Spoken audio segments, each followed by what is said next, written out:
성공 사례를 한번 살펴보겠습니다. 의뢰인과 상대방은 하도급법상 수급사업자와 원사업자에 해당됩니다. 의뢰인은 상대방과 하도급 계약을 체결해서 2020년 1월 1일부터 1년간 건설 자재를 제작해서 납품하는 계약을 체결했어요. 그리고 1년 후에 별 문제가 없어서 다시 재계약을 체결했습니다. 그런데 상대방이 두 번째 재계약 기간 중에 일방적으로 계약을 해지했어요. 그러면서 우리 사업장에서 나가라. 지금 의뢰인은 이제 거의 그 인력들 그리고 조그마한 소모 공구 이렇게 뭐 망치, 뭐 톱글 이런 거 가지고 건설 자재를 이렇게 만드는 작은 회사였거든요. 그래서 원사업자의 사업장에 가가지고 그 건설 자재를 만들고 납품하고 탕차하고 이런 업무를 하셨어요. 그런데 중간에 갑자기 원사업자가 너 일 그만해. 그리고 우리 사업장에서 나가. 이렇게 일방적으로 요구를 한 겁니다. 그리고 일부 기성대금도 받지 못한 상태였어요. 그래서 의뢰인은 공정위에 신고를 했어요. 그리고 공정거래법 위반으로 신고를 하고 공정위에서 심의한 결과 부당한 위탁 취소, 그러니까 위탁 취소가 일방적이었고 위법하다라는 것을 인정을 했는데 그 의뢰인이 입은 손해에 대해서는 서로 제출한 증거가 상반된다. 그리고 공정위에서는 판단하기 어렵다라고 하면서 심의 종결 처리가 됐습니다. 보통 이제 의뢰인들이 공정위에 신고하거나 소송을 하는 것도 쉽지는 않아요. 그 업계에서 이제 워낙에 이제 좁은 업계들이 많고 아까도 말씀드렸다시피 수급사업자는 원사업자를 통해서 일을 하고 이렇게 일감을 따야 되는 상황이기 때문에 결별할 결심을 해야죠. 이제 더 이상 저 사람들하고 일을 안 하겠다라는 결심을 했을 때 이제 공정위에 신고도 하고 소송을 제기할 수 있습니다. 참 어렵죠. 수급사업자 입장에서는. 그래서 제가 그 의뢰인 대표자분하고 이제 사건을 검토한 다음에 소장을 작성했는데 상대방에게 이제 기성대금 미지급한 거 2달치 정도였고요. 그 다음에 하도급법에 따라서 위법한 해지로 인한 손해배상. 손해가 뭘까요? 정당하게 계약을 유지했으면 의뢰인이 얻을 수 있었던 이익 상당. 그게 이제 손해인 거죠. 그 손해를 계산해서 3배 배상 제도에 따라서 그 손해의 3배를 청구를 했습니다. 그리고 이제 그 손해를 어떻게 계산하느냐. 실제로 이제 소송에서는 이런 것들이 문제가 돼요. 손해 계산하는 거. 원고의 후속 업체 매출. 그러니까 우리가 퇴거당한 후에 다른 업체를 데려왔거든요. 그래서 그 업체가 매출을 얼마큼 일으켰는지 피고하고 이런 것들을 사실조회 같은 걸 통해서 이제 매출을 확인했고요. 그 다음에 원고가 이 시기에 또 피고 말고도 다른 사업장에서도 비슷하게 업무를 하고 있었어요. 그래서 전체 매출 중에 비용을 제외한 금액, 그게 이제 이윤이 되겠죠. 그런 이윤율로 산정을 했습니다. 한 15% 정도 됐을 거예요. 그렇게 해서 이제 소장을 접수를 했습니다. 그랬더니 이제 피고가 답변서를 제출하죠. 피고는 원고가 제작, 납품한 건설 자재가 너무 불량했다. 그래서 어쩔 수 없이 해지한 거다. 이렇게 이제 주장을 했어요. 그리고 만약에 이제 계약 해지가 위법하다 하더라도 3배까지는 못 주겠다. 해당 사항이 없다. 이렇게 또 이제 반박을 했고요. 그리고 피고가 또 어떤 주장을 했냐?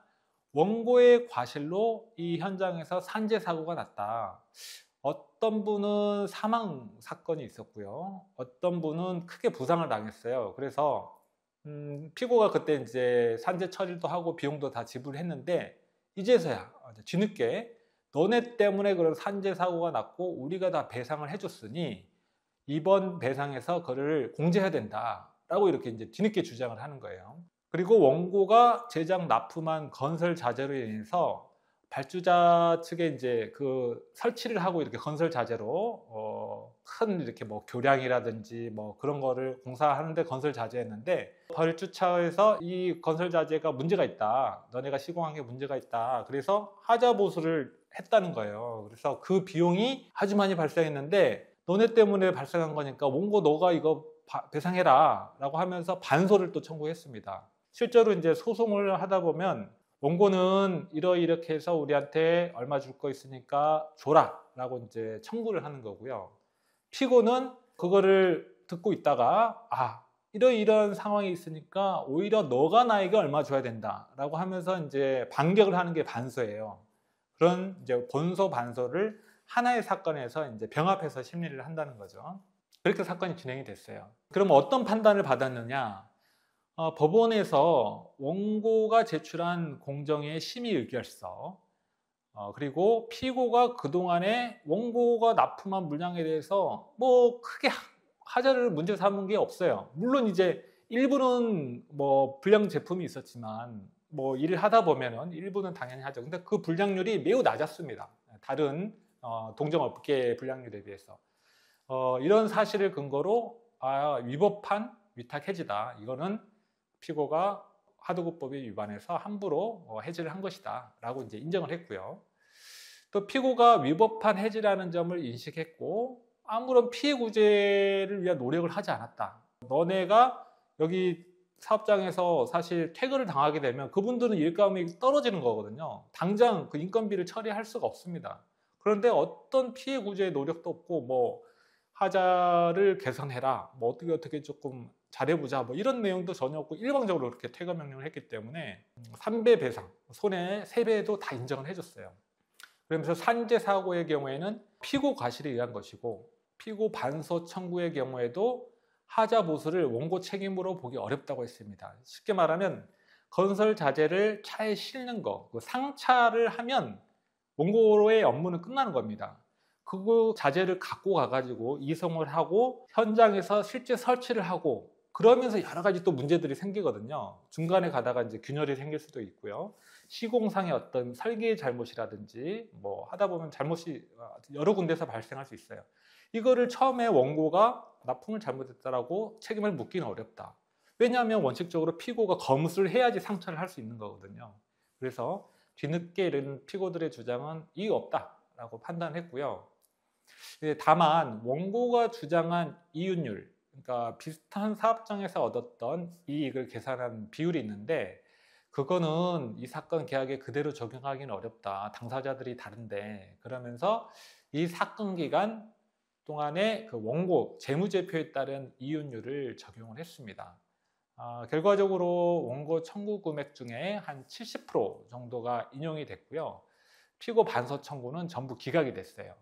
이 사건은 지금 현재 항소심 계속 중입니다. 그래서 항소심 판결이 나오면 제가 나중에 또 업데이트 해가지고요. 아마 결론에 대해서 좀 더 말씀을 드려보겠습니다. 결과적으로 하도급법은 건설 분야 외 다른 제조업 분야에서도 널리 적용된다. 그러니까 다른 제조업 분야에서 일하시는 분, 원청에 계시건 하청에 계시건 이런 하도급법의 의무 규정 그리고 권리 규정을 잘 확인하셔야 된다. 그때그때 조언을 받으시는 게 좋겠다 말씀드릴 수가 있고요. 수급사업자의 경우 일정한 요건에 해당할 경우에 발주자에게 직접 지급 청구, 그리고 원사업자에게 3배 손해배상 청구 이런 조항들이 있으니까 하도급법을 잘 활용하셔서 본인의 그런 권리를 놓치지 않으시면 좋겠다. 이 정도 말씀드릴 수 있을 것 같습니다.